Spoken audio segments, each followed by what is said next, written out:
Halt and music are dead. Want one, don't you?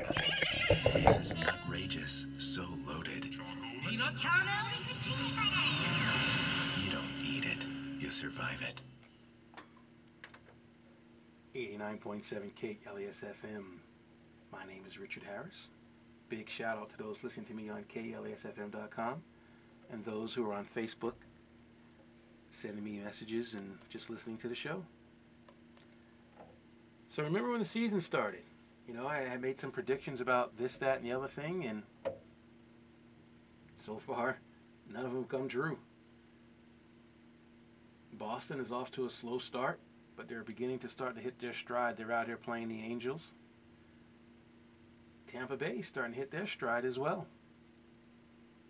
Can you believe that we're almost through the first month of the season and the only team in the American League East, the supposed best division in baseball, has only one team over 500? The New York Yankees. And the Yankees don't even have A-Rod playing well.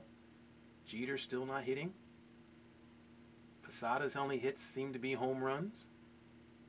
Pretty freaky, huh?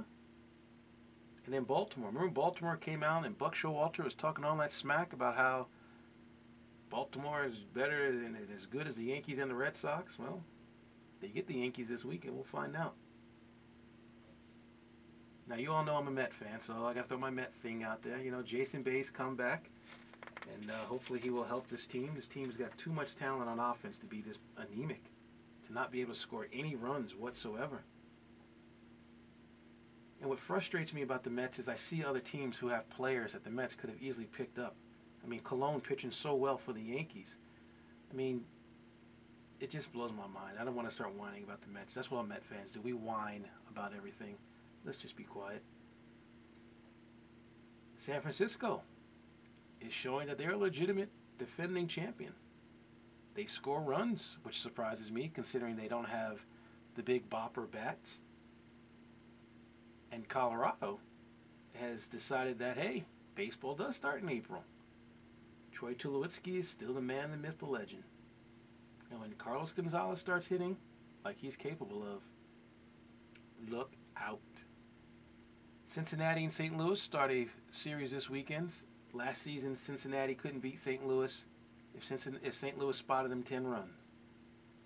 Cincinnati won the division last year by 8 games. And I believe last year they lost 13 games to St. Louis. So can you imagine had they had just had a normal season where they split the difference? What kind of numbers they would have put up? But they just don't match up well against the Cardinals. They just don't. Mr. Votto is a beast, as the kids say these days. I mean, you leave any ball near home plate, and he's knocking the sock out of it. And you want to talk about parity. Did you see yesterday how 4 teams in that division was 9-9, and the other 2 teams behind them one was I think 8-10, the other one was 7-11. I mean, if that is not the epitome of parity, I don't know what is. If that's not the epitome of, you know, incest, for lack of a better phrase. I mean, the fact that these teams are so similar, you know. They all have the same strengths. They all have the same weaknesses. It's going to be an ugly, ugly year in that division because no one's going to run away from each other, which means it'll be competitive, which is a good thing. But the story of the season, without question, has to be the Cleveland Indians and the Kansas City Royals. And you ask yourself, what? Can you even name 3 players on the Kansas City Royals? Can you even name 3 players on the Cleveland Indians? Now, the Indians you might be able to because Hafner and Sizemore and Carmona have been around forever. But the Royals? Melky Cabrera's from the Yankees. He's on the Royals now. Jeff Rancour. He just was on Texas and the Mets last year. He's on the Royals now. After that, Alex Gordon. I went to high school with a guy named Alex Gordon, who was a good guy. He was a fun guy. I liked Alex Gordon a lot.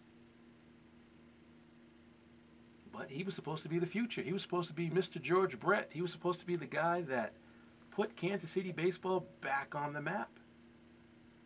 And you know what? Yes, it's early. And yes, they haven't really played any tough teams just yet. But give them their props for actually competing and doing what they're doing. They're both in first place. Now, I picked Detroit to win that division and make it to the World Series. And Detroit's making me look bad. But Detroit just suffered a bad injury losing Victor Martinez the other day. But that's all right. They'll figure it out. But a big shout out to them for playing the way they're playing. And you know what? Another big shout out to San Diego and to Pittsburgh. All these teams are supposed to be bad are showing that they put the same cleats on, the same stirrups on, the same undershirt on as the Yankees, as the Red Sox, and as the Giants. And they are playing their tails off. So I look forward to the rest of this season. I love baseball. I know people always ask me, why do you love baseball so much? To me, it's just the most poetic sport there is. And I'll be talking about it all year long, so hopefully you'll enjoy it. And who knows, maybe one day someone will call the show and want to talk about it.